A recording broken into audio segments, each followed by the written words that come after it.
Hey folks, Kevin here. Well, it's August 21st, 2020, and so it's time for another update on the gardens. So I thought what I'd do is put my helmet cam on, we'll take a walk through the gardens and see how things have been progressing. Here we go. Okay, let's take a look starting out on the outside of the kennel panels or the chain link fencing here. The blue Hubbard squash have been doing very well. I did get a couple of questions about the blue Hubbards. Here's one of the blue Hubbards, but this one seems to have reverted back to a green form. And you know, the information I received, there's Timmy, superstar. The information I received when I first got the seeds for these blue Hubbards is that it takes 110 to 120 days to reach maturation. What I go by, unless somebody's chewing on it or we have disease starting to affect the vines, I just wait until the vines are dying back some. Not now, Timmy. Timmy wants to climb up on me. But you can see we've got quite a few beautiful looking blue Hubbard squash. There's some good sized ones inside of the chain link. Big ones in there. Hopefully you can see those. They're all over in here. We haven't had pest problems with them. Pretty happy with how the squash are looking. Some of them, if they're tied right now, I didn't tie these, but the vines are securing this one here, and you can see it's formed right around the chain link there. And I'll make a video when we harvest the blue Hubbards. You see quite a few in here. And they're all pretty good size, but they'll continue to get bigger. The Scarlet Red Runner beans along the chain link here are doing better since putting the wood chips along here, the mulch. They need to be tied back up so that they can climb a little bit better. But considering having them dry out before, getting the mulch in, and having them take off now, and very minimal weeding. Thea did do some weeding. And somebody's been coming over here and eating some of the beans. They've been doing pretty well. And these are one of our favorite Scarlet Red Runner beans, and you can see everybody gets to eat them. The Scarlet Red Runner beans and the kidney beans are two of our favorite beans, and I'm a bean fanatic. Gooseberries have been done with producing their berries. Mulberry tree is the most prolific one, the Illinois mulberry tree. That's really producing lots. This persimmons here, unfortunately, has dried out. It may come back. I gave it some water when I watered the lupine in here earlier. So Thea went ahead and weeded around the lupine last week. I watered them one time. They could use another watering here as well, but they're really a beautiful nitrogen fixing plant, and I really love the flowers from them. The Acer Red Cabbages, Thea went ahead and finished harvesting them, and we leave the roots in. Those carbohydrates and lipids are going to feed the microorganisms in the soil there, so we don't want to pull that out and disturb the soil. I believe Thea did get some more kidney beans in this side, like she did where we took out so kidney beans down alongside it, they will go ahead and feed the soil microorganisms as well.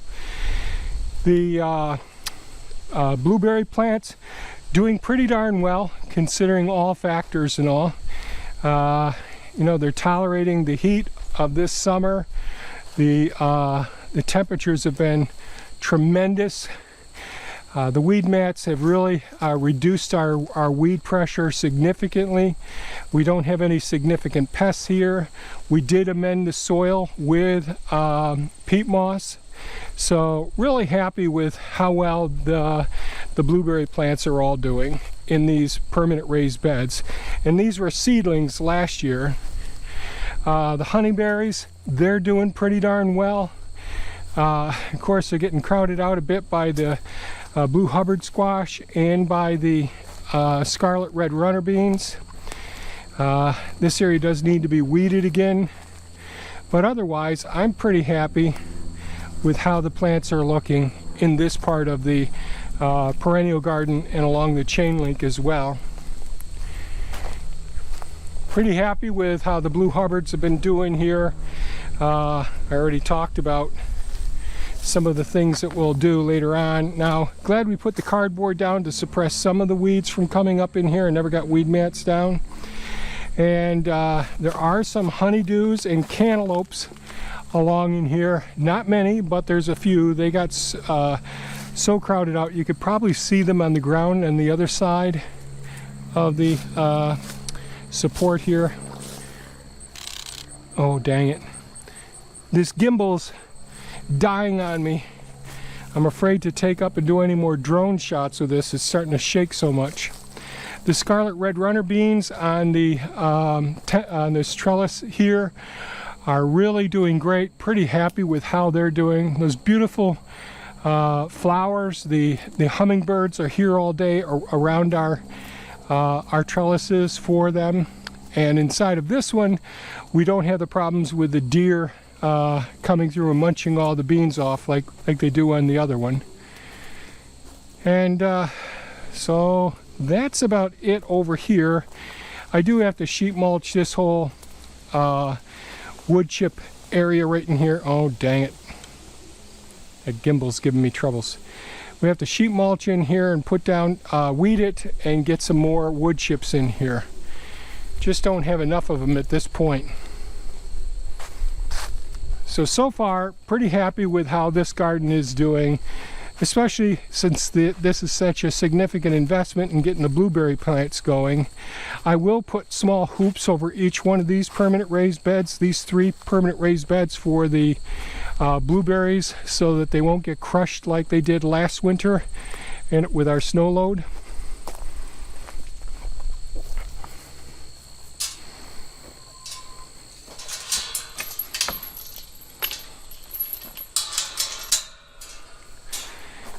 Now, the grass is not all greened up, but it sure has improved significantly since that rain that we did get, which has been a blessing for the food forest. Things are a little bit crazy out in the food forest, trying to keep up with that. And we're done curing our squash, our garlic and shallots. This watering system, I've had trouble with these orbits the last couple years. This orbit, everything looked fine on it, but it had stopped watering. Thea discovered that when she planted some new bean seeds over there. The corn, a significant amount of the corn is ready to harvest. I grabbed one yesterday and it was delicious. And so we've got to get in here, oh, excuse me. We've got to get in here tomorrow and harvest some and get it frozen. We do most of ours just freezing the corn, either frozen corn on the cob or stripping it off the cob like I've shown in previous videos in the past. The San Marzano tomatoes, well, they're just producing like gangbusters here. We've got to do some more pruning in here and get a lot of these set. Thea's got some canning to do with the tomatoes. But you know, these get so top heavy. These tomato cages being hooked the way that they are really makes it so that they get good air penetration. And I really think that you know, when I reflect on this, it's so much easier with a single row of corn, and these are basically 4 foot apart, and the same thing here for the tomatoes. For these bush type tomatoes that grow so well in our soil here, this has worked out really well, having them 4 foot on center apart from each other in permanent raised beds that are 30 inches to 36 inches wide with a single drip tape going down each row. And it's really good to have it right next to a building like this, because we get such powerful winds out of the northwest and sometimes out of the southwest. And of course, are any of these ones red today? Not today. So our banana peppers, I gotta say, the banana peppers we have here are just so sweet. They're so prolific. They're absolutely fantastic. So they are my favorite sweet pepper, for many of the dishes that we make here. Thea did get some of the kidney beans in where the broccoli was out. So next year they'll be up next week they'll be up the same height as the ones you just saw where the cauliflower was taken out. Lots of now the what is this? There's another banana pepper here. I'm not sure if that could be a hot one. But our bell peppers, as usual, they really take so long for them to start producing on our property. I'm behind on coming in. I mean, I just haven't come in. So all the lower kale leaves got to come off, you know, probably 12, 14 bushels of kale will take off, and we need to start harvesting and freezing some of this kale. Absolutely delicious. Thea's been harvesting it, and every day we have salads with beans, kale, tomatoes, peppers, onions. What else is in there? A whole variety of things, which really makes it a wonderful addition to our dishes. Sweet potatoes, as you can see, are doing just fantastic.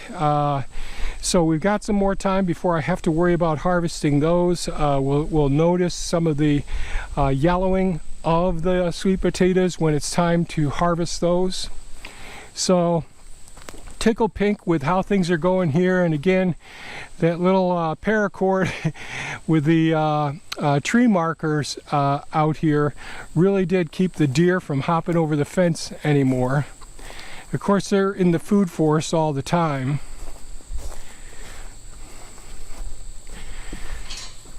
I guess one thing I should say that I really haven't talked too much about,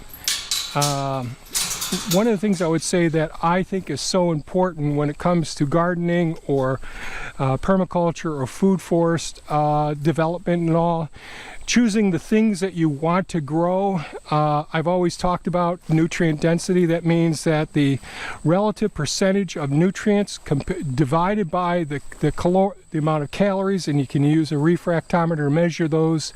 So we want high nutrients relative to low calories.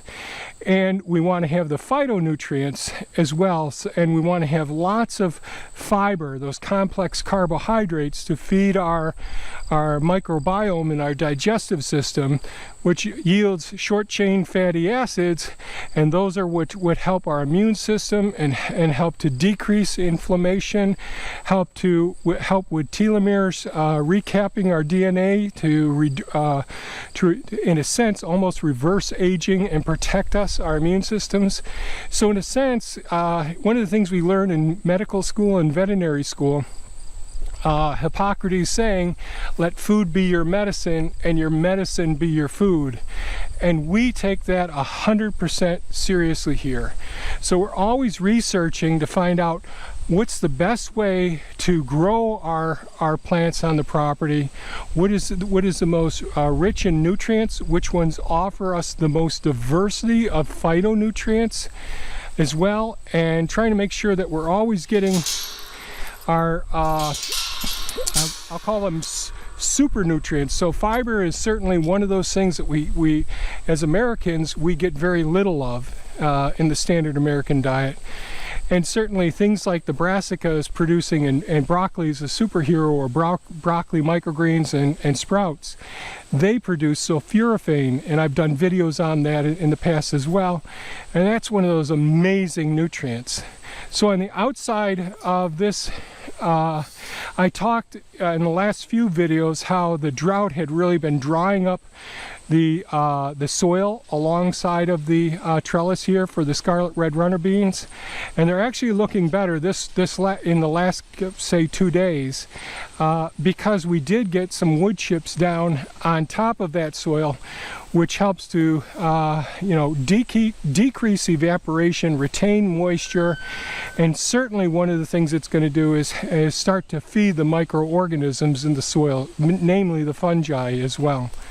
Now, I haven't been over here doing any weeding, so you can see amongst the leeks there's some grass in here, some nettles, some purslane, more grass. So we got to get this out of here maybe in the next couple days. I've been busy out down by the beaver ponds doing what I do.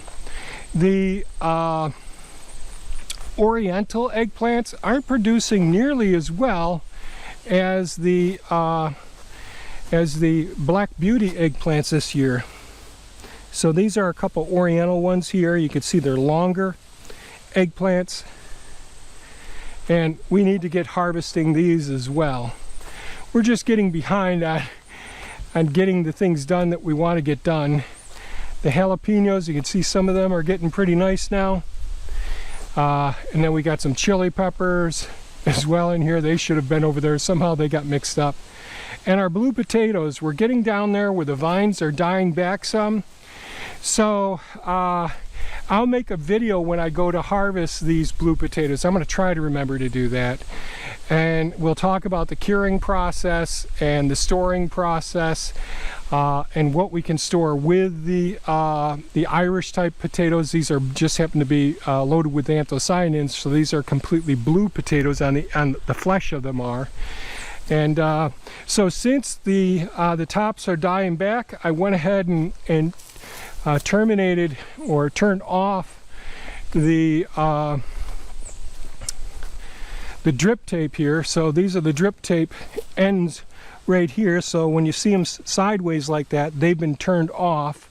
So we'll let these die back completely, and probably 10 days from now. So we really want them to die back, and that's when we want to harvest the potatoes. We really want the soil pretty darn dry when we go about harvesting them.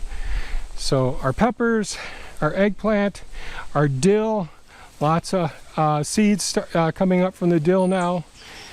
More eggplants, the kale, some grass. Dang it, Kevin. The sage is still looking really nice. And the Scarlet Red Runners, doing great. Some volunteer lemon balm.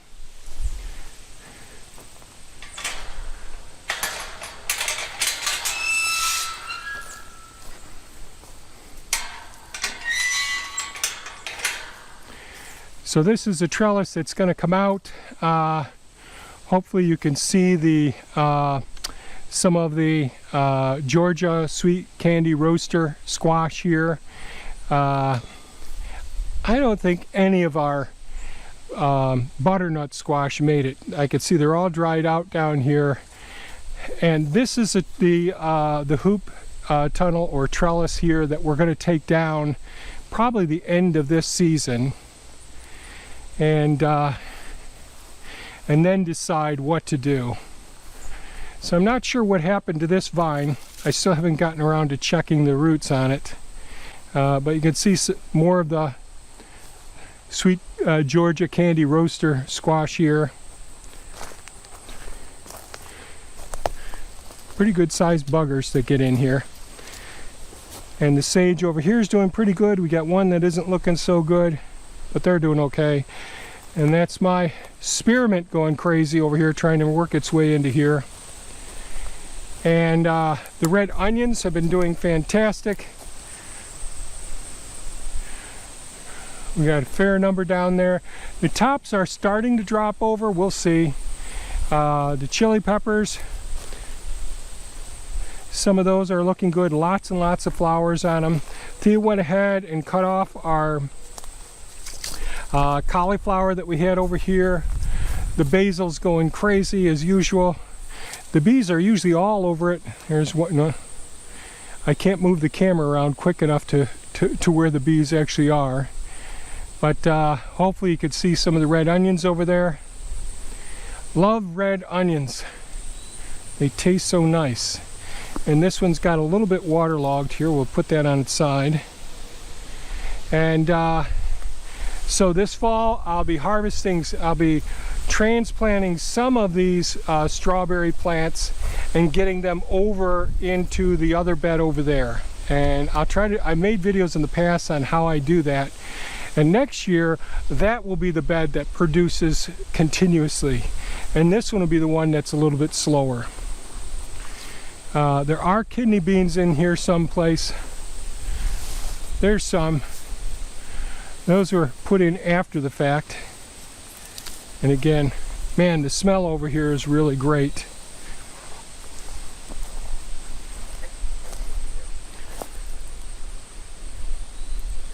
So the onions are looking good.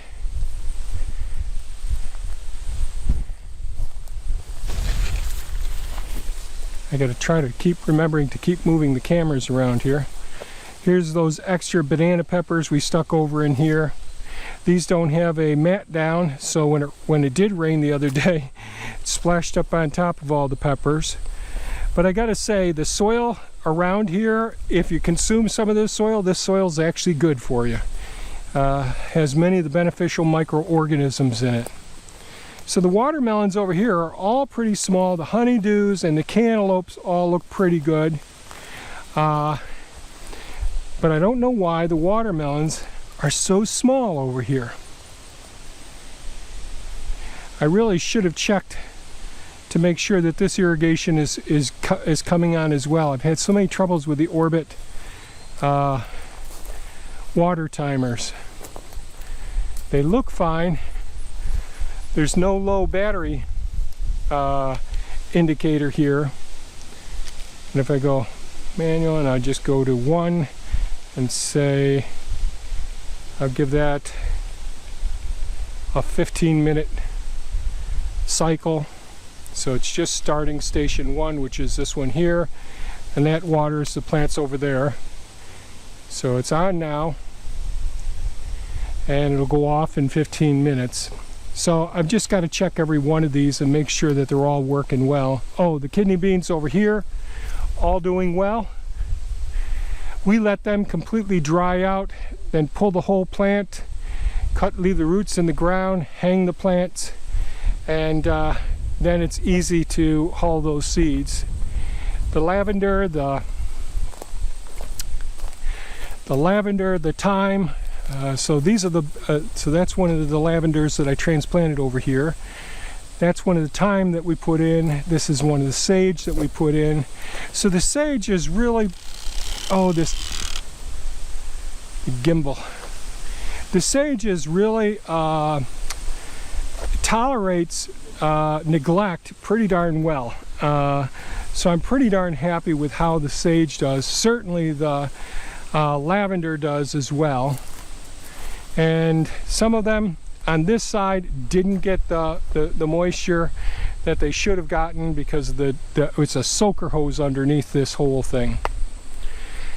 And as I mentioned last week, I did come through here and run the flail mower over the area. I need to do that again. I should try and take care of some of these weeds here. Shoulda, coulda. Well, that's a walk through the gardens. Overall, considering how little time I've spent in the gardens, Thea has spent quite a bit of time. She's done some weeding, but that's really reduced now using the weed mats as we have been. And we stopped using that one trellis that we're going to move out, so that's less of a hassle as well. And the produce is developing nicely. Some of it was a little bit overcrowded. Too many blue Hubbards in a small area that helped crowd out some of the melons that are in there. Along the living fence, we have more watermelons and more sweet potatoes growing over there, tomatoes as well. We leave most of that for the wildlife so that they can enjoy it, so we share it with them. And I'm real sorry about the wind that's here right now. This is our property. We get lots of wind here. So all in all, I'm real happy with the gardens, how they've been doing. There are some challenges. It was too hot for our broccoli, our cauliflower, and it hit our red cabbage some as well. I do want to make a video on the processing and storing of the sweet potatoes and the curing and storing of the blue potatoes, and our process of dehusking and processing the corn and freezing that. I know there's lots of people that do it online, but I wanted to be thorough about the way that we go about it. We take nutrition so seriously, and that's why I mentioned, the Hippocrates saying, one of the first things you learn in medical school and veterinary school is let food be thy medicine and your medicine be your food. And we take that to heart here. Focusing on really excellent quality food. We won't be successful all the time. We'll save our own seeds when we get plants that really acclimate well to our soil, to our climate and all. And you can really get those plants tweaked to the point where they're just perfect. There's no tomato like our San Marzano tomatoes here. So somebody just flew over my head. So enough on that. I hope you enjoyed the video. If you did, please give us a thumbs up. Give us, hit that like button. It helps us out on the channel. Share it with your friends. And if you haven't subscribed, we'd appreciate it. Hit the bell icon. You'll know when we post more videos. I know it's really a bunch of different videos that I post here, but just trying to share my life with you as well. So I hope you folks stay safe, take good care of yourselves, and you get a little bit of information about growing some food and trying to focus on your diet and good health practices. That'd really be awesome for your future. Thanks so much for watching, folks. Stay safe and take good care of yourselves. Bye-bye now.